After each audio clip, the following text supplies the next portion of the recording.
A phrase you always hear is, the only thing that stops a bad guy with a gun is a good guy with a gun. Now, as much as that may be true, it kind of feels like a bumper sticker slogan at this point. That's probably at least partially because the media never seems to talk about when a good guy with a gun actually does stop a bad guy with a gun. Well, not today. Today, we're going to talk about a very specific good guy with a gun. What is up, you sexy YouTube mother lovers? Sorry I've been out for cigarettes this last week or so, but unlike your dad, I came back.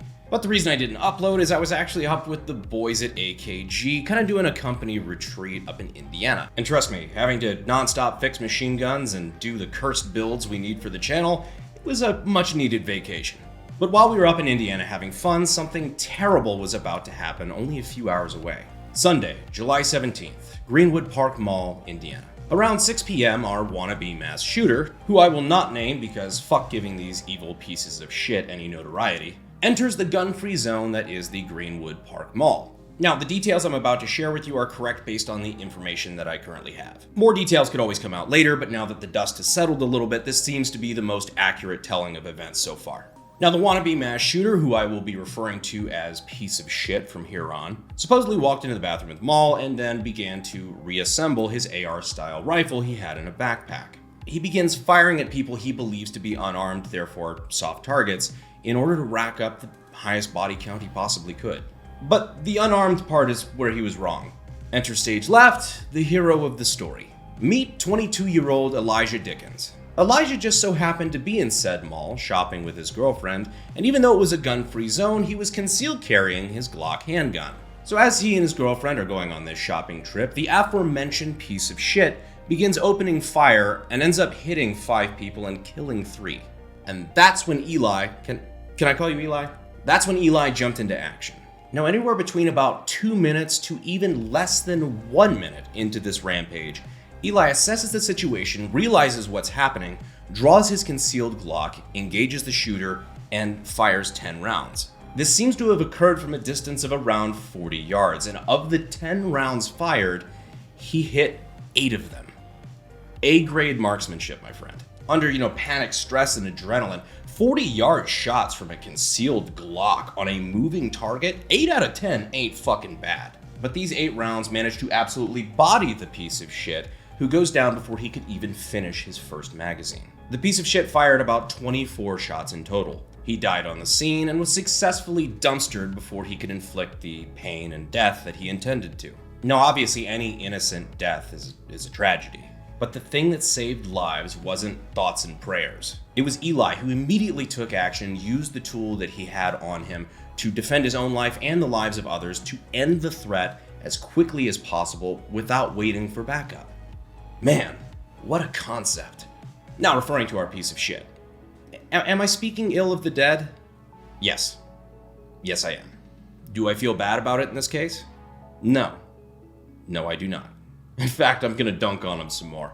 I was actually just shown a photo that allegedly shows the body of the shooter after Eli hit him with the big goodnight stick. No, I won't be showing the uncensored version of this photo because YouTube. But I did want to point out 2 things.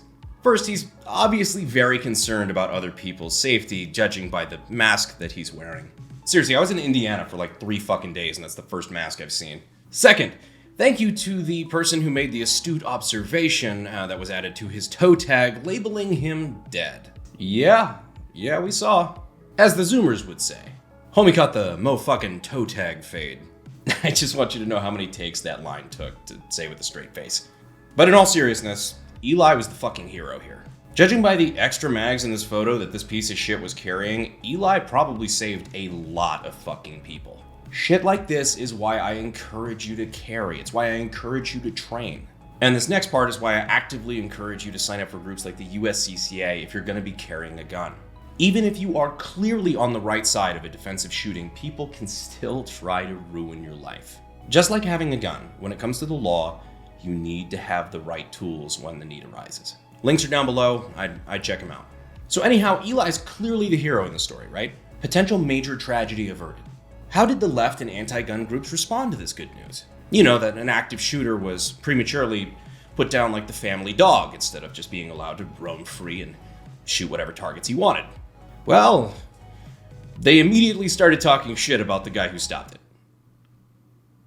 I'm not making that up. Shannon Watts, who is the founder of the anti-gun group Moms Demand Action, had this to say. In what appears to be a since-deleted tweet, quote, "I don't know who needs to hear this, but when a 22-year-old illegally brings a loaded gun into a mall and kills a mass shooter armed with an AR-15 after he already killed 3 people and wounded others is not a ringing endorsement of our implementation of the Second Amendment." That's her fixation. Not that a gun-free zone fails to stop someone from walking in with an AR-15 to do evil, it's that we shouldn't be celebrating the guy who ended it.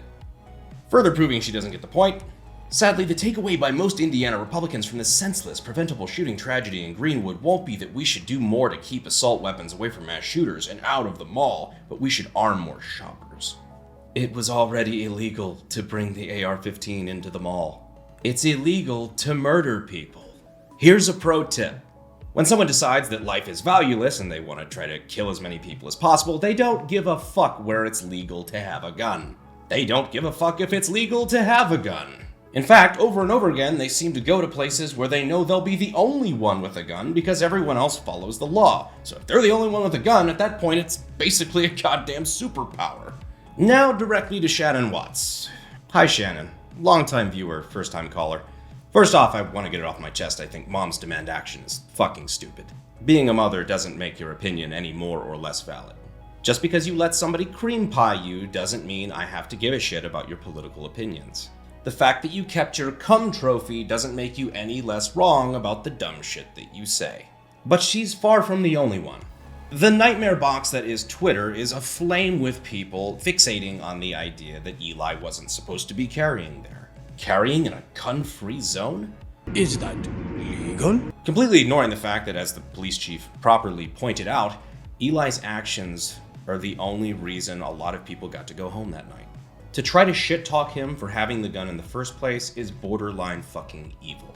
It's like a Karen yelling at somebody who just dove into the road to save a child from being hit by a truck because they were technically jaywalking without a crosswalk. I'm honestly to the point where I don't know if they truly believe that he was in the wrong. Maybe they just gotta stick to their talking points. Maybe they're legitimately disappointed that they didn't have another tragedy to stand on. And the fact that somebody like Eli was there to stop it ruins their narrative. These are some of the same people that are constantly yelling about defunding the police. Now that's a completely separate issue, but how the fuck can you want to shit on police and also not want people to have the ability to protect themselves without them? The only thing I think I agree with them on is that you cannot count on police to be there to protect you. Uvalde is proof of that. At the end of the day, your life is yours and it belongs to you. And so is your responsibility to protect yourself. Especially as a man, you have a responsibility to protect you and those around you. Not that women can't do it as well, but just as a dude, if you're the man of the house and you're answering that bump in the night with a fucking baseball bat, come on, man. And if I was gonna trust anyone with the responsibility to defend me or my family, it wouldn't be the fucking government. These cocksuckers can't build a fucking website. The only person that has a responsibility to defend you, your loved ones, your property, your family, whatever. The only person who has that responsibility is you. Oh, and if Eli happens to be watching this video, man, keep your head up. Do not let these psychos fuck with you. You did a great thing in a precise, efficient, and impressive manner.